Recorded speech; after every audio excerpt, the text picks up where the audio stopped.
How's it going, guys? Hope you're having a great day. My name is Garrett. Welcome to the channel. And today we're actually going to have a viewer requested video. And this comes from one of my subscribers, Animax, who says, I was hoping you can make a review of the Fujifilm X-S10 or at least make a video on your video settings for Fujifilm cameras.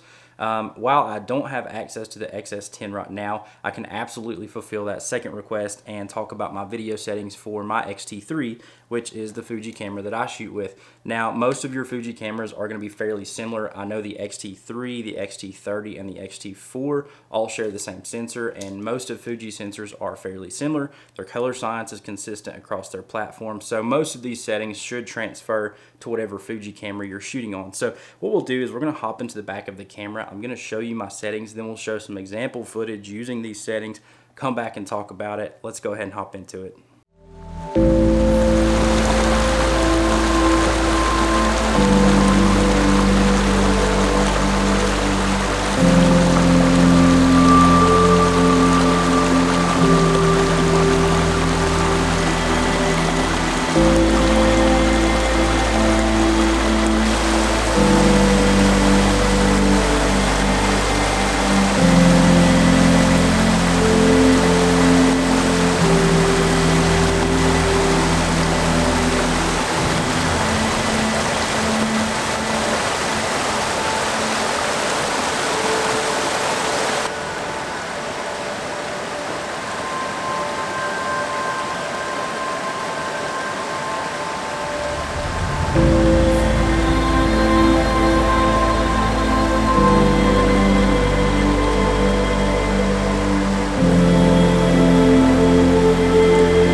Okay guys, so we are in the back of the X-T3, and number one, excuse the crack that you see there. I actually dropped this camera on a trip out to Phoenix, Arizona a couple years ago.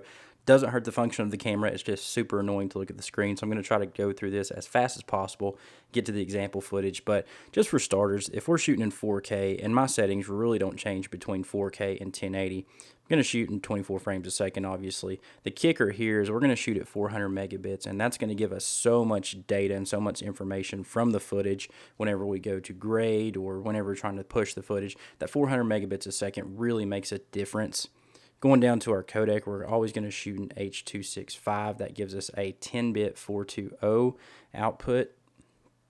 Going back down to the compression, we're always going to use all-eye. I have a machine that's pretty capable, so doesn't have any problems processing the all-eye footage. You can shoot long op. It really doesn't make a difference on the XT3 in my opinion. I think both give a good result as far as that goes. High-speed recording, I keep that off. White balance is always custom. Now these are key as well. With the sharpness, I always bring the sharpness down a little bit. This is because the Fuji cameras are very sharp. The glass is good, the sensors are good. So I always dial that back a bit, and if I need to add it later in post, I do. I just don't want things to look too digital, so I always turn the sharpness down a little bit. This setting is very important, the noise reduction.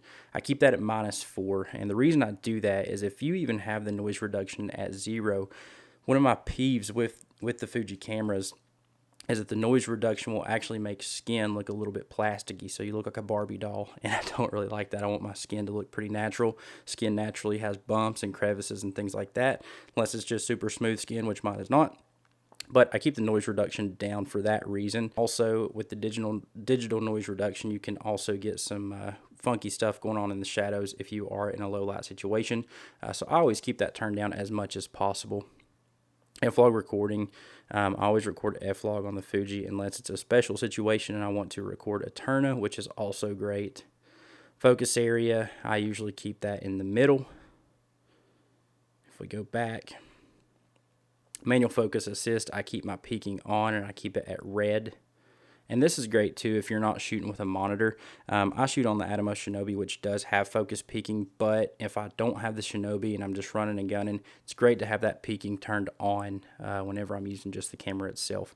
I don't use focus check. This is just the punched in image that you can see on the back of the camera if you are trying to check focus on things. And that's really the video settings that I use. If I'm using zebras, I will keep them at 100%, and that way I know when I have totally blown any highlights. I know some people like to keep those a little bit lower at like 90 or 95, just so that they can have a little bit of a safety net. I don't really worry about that too much, and I really don't use zebras a lot. Once again, I'm shooting on a monitor most of the time, so I'm usually watching my waveform. Audio settings, not going to worry about that. Time code, not going to worry about that. The tally light, I actually have it hit the front and the rear, just so I know that I'm actually recording. Don't like doing accidental button presses or non-accidental presses when you think you're recording, so I always keep those on the front and the rear just so I know. And that's really my video settings. Now, if we go back and let's say I'm shooting in 1080, it really does not change. I always shoot in 24 frames unless we're doing slow-mo, but in 1080, I'm shooting 200 megabits a second. Once again, I want to get as much data as possible whenever I'm shooting, especially if I'm in a fairly dynamic situation. I hope you enjoyed that footage. Like I said, all that was shot on the XT3. This thing was my workhorse for a long time. Still use it for a lot of video shoots. It just produces. I love shooting on this camera, especially with that 10-bit color. So yeah, let me know what you think about my settings. I also want to know what your settings are down in the comments below for your X-body cameras. And as always, guys, if you like this video and want to see more like it in the future, shoot me a thumbs up, subscribe to the channel. I greatly appreciate it. Y'all have a good one, and we'll see you in the next.